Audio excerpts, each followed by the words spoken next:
So I got a collection of berries from the seed collection that I ordered a week and a half ago, and it's arrived, and we're going to unbox it and see what we got, and I'll talk about it. So we are in Howard, Queensland. We are mainly a subtropical area, but the microclimate on our property is warm temperate, because we get down to about -2. Like this week, I think we've had a few days of -2, and so you can kind of class it as cooler than subtropical, but we get really hot. So in some areas of the property that we haven't built a windbreak, we get hot winds, and it can get up to 45 in the summertime, but in the shade it's quite cool. So some of these plants are going to be an experiment. So we've got currants. So currants do need quite a high chill hours. I've worked out we have about approximately 450 to 600 chill hours on the property, so we're medium. So this is going to be an experiment. My plan is to put these where we currently get frost, and where I know where the hot winds, the hot summer winds aren't. One thing that I'm going to do to protect these during our hot summers is I'm going to grow a pigeon pea over the top of every single plant. So if I plant the pigeon pea start of spring, by summer it should be about 2 to 2.5 meters tall, which then will give this a covering. It will be cooler, so that hot sun won't be beaming down on it. So I'm hoping that would be enough for it to survive. We'll see. So we've got a white currant. We've got 2 white currants. What else have we got? So blackberries. Blackberries should do very well here. We're still going to put it where out of the hot winds, the hot summer winds, and where frost is. We have some hills going down to our river, and there's a little bit of a cold trap that way, and we've prepared some swales, and so we're going to plant these in the swales. So we've got some blackberries, we got some boysenberries, which should do very well here as well. What's this big one? Oh, a black currant. So this, there it is, a black currant. So the black currant will be protected by the pigeon peas during summer as well.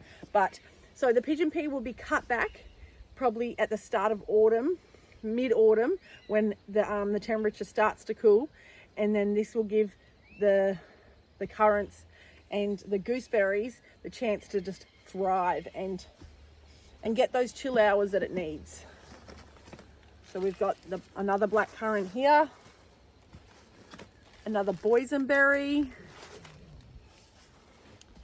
gooseberry. So this one is probably going to be my biggest challenge.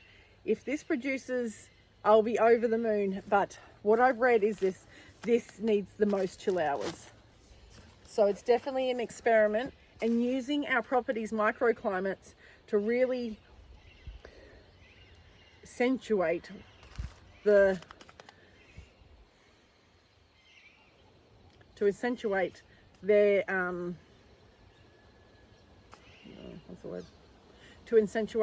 their characteristics. So another boysenberry. Okay, so the next ones is raspberries. We got 27 raspberries, and we got 3 different types. I am over the moon because our boys eat so many raspberries. And it looks like, the next one. So in the raspberries, we got the chilled cotton, the heritage,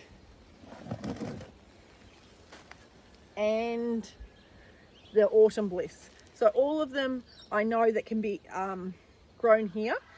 We will be setting them up in some acidic soil, so they like the 5.5 to 6.5 pH range. We already have some good composted areas down the driveway, which just hold the cold. It just like it. So every single morning this week, we've had frost on those beds. So that's why I think these are going to do very well.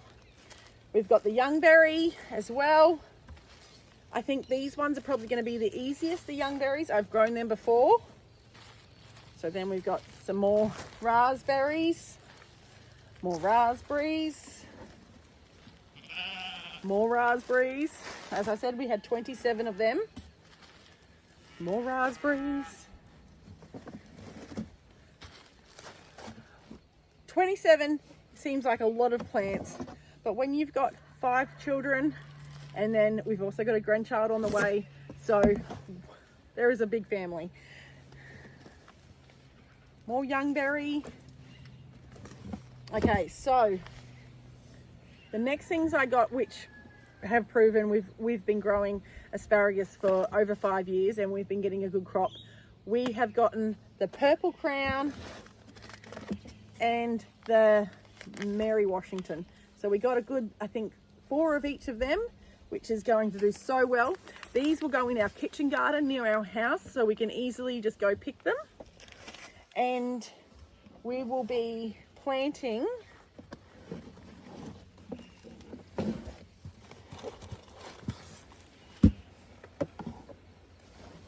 our strawberry plants, it is a bit late in the season, but it just means that we might get some runners this year and then they'll start producing next year. These are going to go around the asparagus, because asparagus and strawberries are great companion plants, and since strawberries are runners and the asparagus are crowns, it actually does really well. They complement each other very well. So we've got a red currant as well. So we got white currant, black currant, and red currant. And we even, this time, that's another red currant, that's another youngberry. We even got and splurged on a rose. We are a permaculture farm and we do grow the majority of our food, but I have over the last year been dabbling in planting flowers, and we grew so many zinnias last year, which our forest school kids loved, because we were putting the zinnias on focaccia. So for focaccia art, we were using them in like tie-dye. We were using them just teaching the kids that they can eat something else, because zinnias are edible. So we have seen the beneficial flowers blooming, and it has increased our bee populations, and honestly, it's just pretty. So we decided to splurge on a rose, and this will be right out the front of our market garden, one area, and just take pride in that space. And it's a gorgeous purple one, which is one of my favorite colors. So that's our seed collection. So this is where we get our berries from this year, the seed collection. And now I'm going to head off and I'm going to plant all those raspberries, and then we're going to set up the trellis system later on. Thanks.